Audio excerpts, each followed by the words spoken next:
Hey folks, so I wanted to show you how to edit an Edpuzzle that already exists from someone else's account and is shared in their library of content. So I've logged into Edpuzzle. I'm going to come up here to the top where it says search content and search one. I'm going to do states of matter.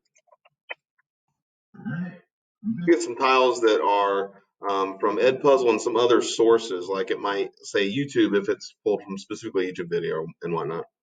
So I'm going to click on them. I'd have to watch the video, make sure it's what I want. But you're going to notice that this particular one comes in and already has been trimmed to 7 minutes, or maybe it's already just 7 minutes long. I can assign it as is, but if I'm using it with Schoology, I don't need to assign it that way.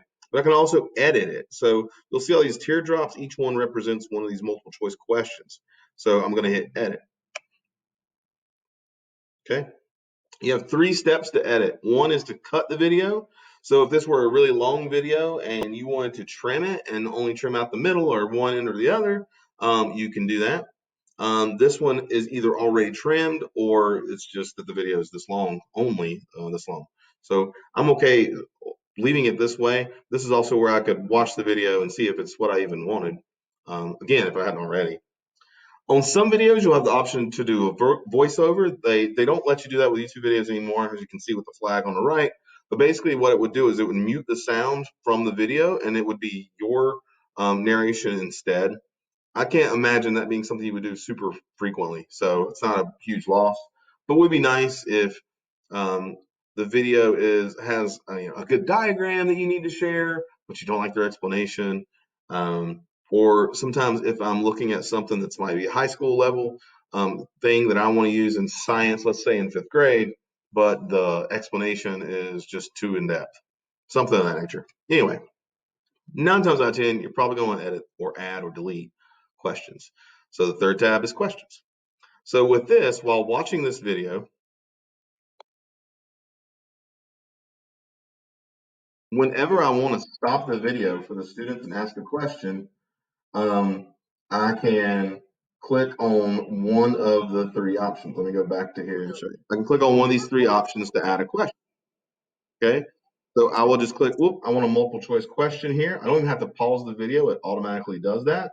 And I would then type in my question and the answer choices below, noticing that I can add more answer choices here. I also would need to check the green check to mark any answer choices correct for the key so it can grade for me, and leave the other ones red, obviously.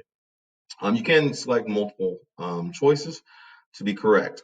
Also notice that you have some basic formatting in each of these boxes. The ones that are most important are probably that you could add a picture or a link. Again, seldomly used since you already have video content linked and visually. But you can certainly do that. You can also, let's not do that.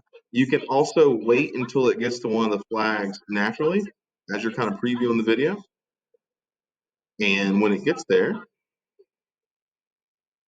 it's going to pause automatically and show you the question that it intends. So I now have a pencil that I can use, as you would expect, to edit, change that question. Or maybe I'm just like, you know what, that question's not for me. I don't need that one. I want to make this go a little bit faster.